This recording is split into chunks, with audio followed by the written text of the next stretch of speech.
Picture this. The world holds its breath as a black and white TV flickers. A man steps onto the moon. Grown adults cry. Kids stare, wide-eyed, thinking, wait, humans can do that? Now jump to today. Another headline scrolls by, barely slowing your thumb.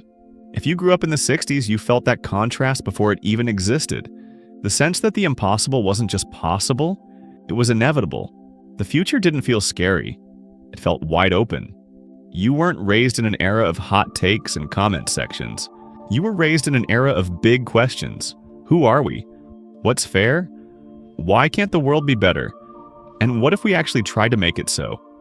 And somewhere between Beatles records, protest signs, and the smell of incense mixed with hope, your psychology was being quietly rewired. Not just to live in the world as it was, but to imagine the world as it could be.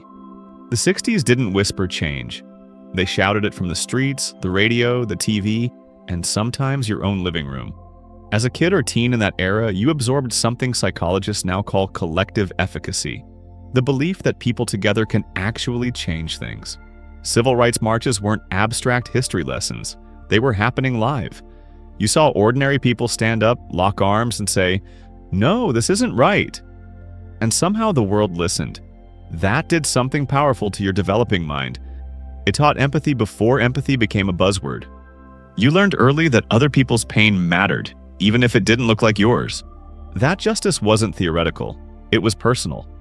And once your brain learns that change is possible, it never really forgets. Then came the creative explosion. Oh, the music.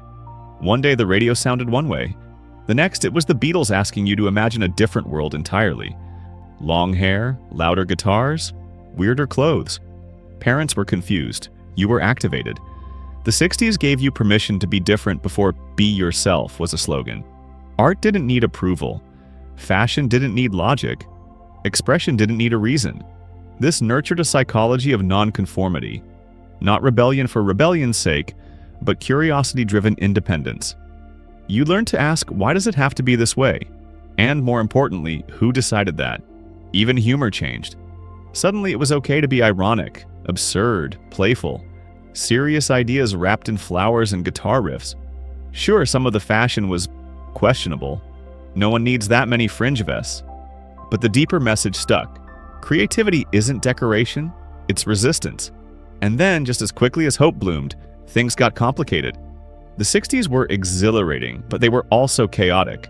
Assassinations, war footage on the evening news, protests that turned tense, a feeling that the ground was constantly shifting under your feet. Here's the surprising part. That instability didn't break you, it trained you. Psychologists talk about cognitive flexibility, the ability to adapt when rules change fast. You didn't grow up with a single stable narrative about the world. You grew up watching narratives collapse and reform in real time. That made your mind less rigid, less fragile. You learned that authority could be questioned, that systems could fail.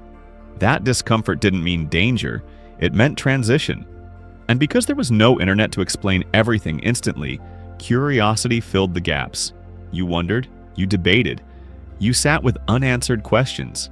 That built mental depth most people today rarely experience. Think about it. Woodstock wasn't just a concert, it was an experiment. Hundreds of thousands of people asking, what if we tried trust instead of control? Even when it got muddy, literally the idea mattered. Fast forward to now. The world feels loud, divided, unpredictable, and yet something familiar hums beneath the noise. If you grew up in the 60s, you recognize this moment. You've seen upheaval before. You know that chaos doesn't mean collapse. It often means reorganization. That's the lasting legacy of 60s psychology. A quiet optimism that survives disappointment. A belief that progress is messy but possible. A resilience shaped not by comfort, but by meaning. You don't panic when the world changes. You ask what it's changing into. Here's the truth. People who grew up in the 60s didn't just witness history. You ignited it. Your generation planted ideas that are still unfolding. Equality, expression, questioning power, believing that ordinary people matter.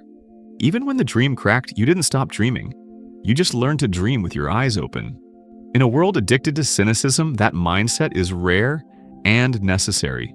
So, if you've ever felt out of place in today's fast, filtered, impatient culture, remember this: you come from an era that taught humanity how to imagine again. And imagination is still our most powerful tool. Drop a comment and share your defining 60s moment. The song, the protest, the feeling you never forgot. Subscribe for more psychology deep dives that don't just explain generations, they understand them. Because the dream never really ended. It just needed people like you to keep it alive.